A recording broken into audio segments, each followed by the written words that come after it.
Alright guys, so the long-awaited 2000 round test, I guess. Apologize for my generic Asian hair. I don't want to make the video too long. I also don't want to make it too short to where you're not getting the information you don't need. So in the test, I shot around 2,000-ish rounds, maybe a little less, a little more. I kind of lost count during the end. In total, I shot approximately 500 buckshot, 500 slugs, and 1,000 rounds of birdshot. So we have the heavy lifting in there, and of course 1,000 rounds of birdshot to see if this thing even functions. The reason I use birdshot as a function test is because birdshot is a very light load. So if this thing can still handle a light load, no homo, then it can obviously still handle the slugs, the buckshot, whatever you want to throw in it. Quick disclaimer before we get into that. Right when I got the weapon, I modified it instantly. I had never shot this weapon in its stock configuration, which people could say would make the reliability go down, but in my case, we'll get to it, but in my case, I saw good things. All I changed on here were the charging handle, the bolt release, shell lifter, and the handguard. Also adding a +2 magazine extension up here. So let's get started with the first 500 rounds.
So initial 500 rounds. In the initial 500 rounds, I only shot birdshot and slugs, mostly slugs. Initially, when I tried to use birdshot, it did cycle, but barely. So I was under the impression that it needs a breakthrough period or break-in period. So I set the birdshot aside for later, started shooting the slugs. I shot about 350, 400 slugs, maybe shot through 75 to 100 rounds of birdshot. The birdshot cycling like maybe 5 rounds and then having a failure to feed because of the lack of power in the spring. So at this point, it wasn't reliably cycling birdshot.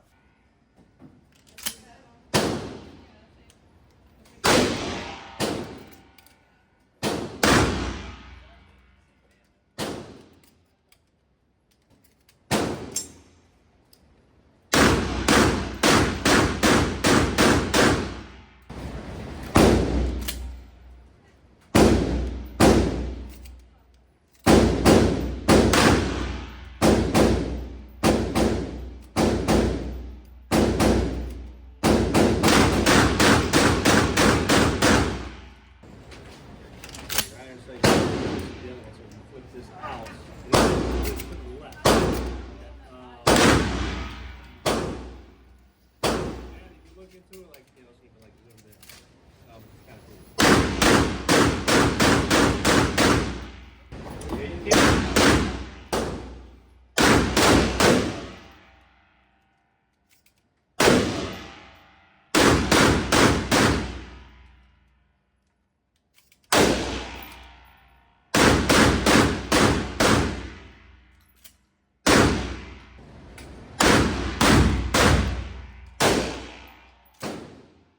Oh, okay. Yeah. So.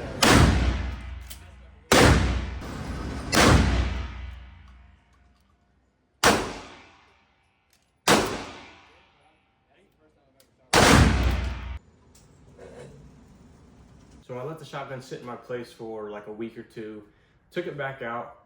All I brought was birdshot and a couple of slugs. Of course, I ran the slugs first. I believe I shot maybe 5 slugs and then started running the birdshot. At this point, the shotgun was cycling birdshot like no other. Didn't have a single hiccup with birdshot after this point. So after this point, birdshot was completely fine.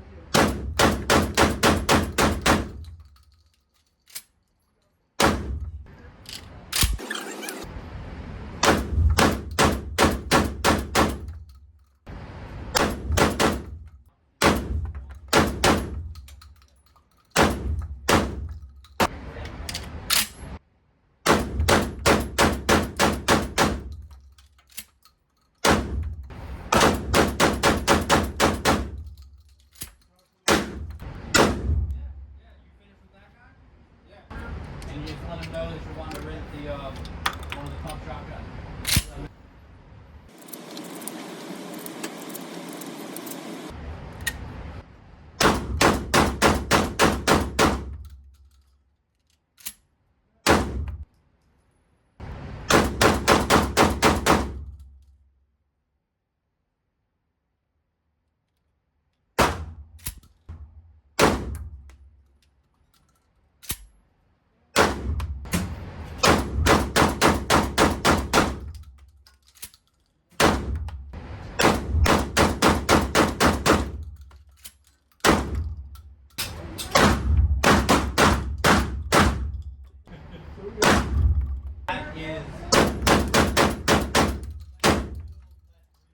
Ways that you can get the recoil down where you can keep running. Near the end, around the 1500 to 2000 mark is when I started loading in Buckshot. I used Lambro Buckshot, and I also used Aguila Buckshot. Lambro Buckshot worked like a charm. Aguila Buckshot, on the other hand, did not work at all. I was supplied around 100 rounds from True Shot to test it out. Didn't work too well. True Shot also supplied me with the Lambro Buckshot, which worked awesomely. I had one failure to extract with the Lambro.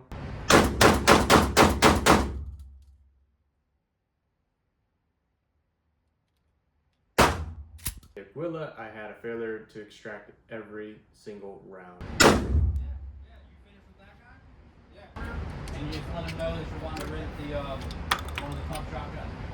So I would not recommend any Aguila loads. Nearing the end of the 2000 rounds, I opted to run a couple 3-inch Magnum slugs in the beginning, shot 2, and then the rest from there is all birdshot. I believe the last 200 rounds were all birdshot. Of course, it cycled through all the birdshot perfectly fine. I never had a single issue with slugs. Slugs always ran fine. Again, I never had issues with birdshot. Buckshot, I had one real hiccup, I'd say. Other than that, this thing ran way better than the price. Hopefully they don't see this and raise the price, but this thing definitely ran a lot better than what they priced this thing at. Keep in mind, this is a $350 shotgun. You can order it to your local FFL, pick it up the same day, even in most restricted states. All right, last day of shooting. It's gonna be 150, 180 shells left.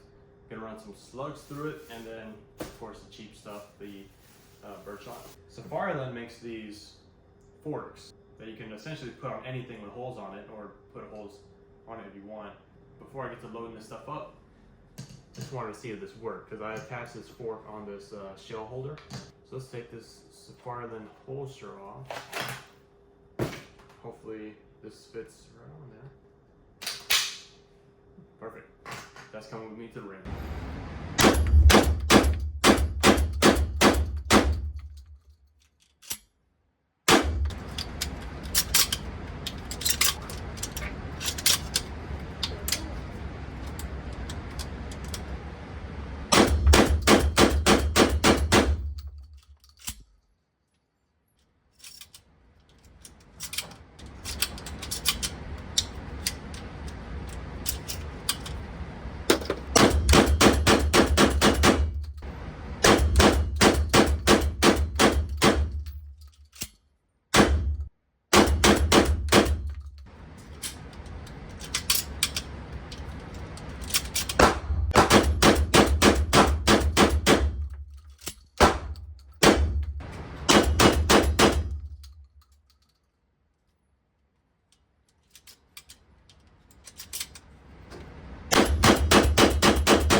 hate to admit it, but these might be better than my Peltors, unfortunately.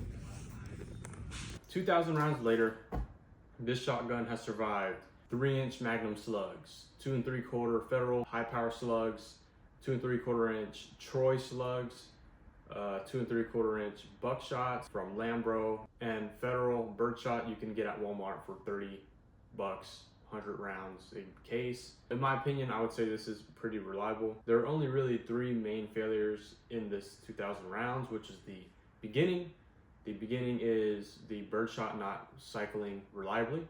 Second is going to be the Lambro Buckshot failure to extract on one of the rounds.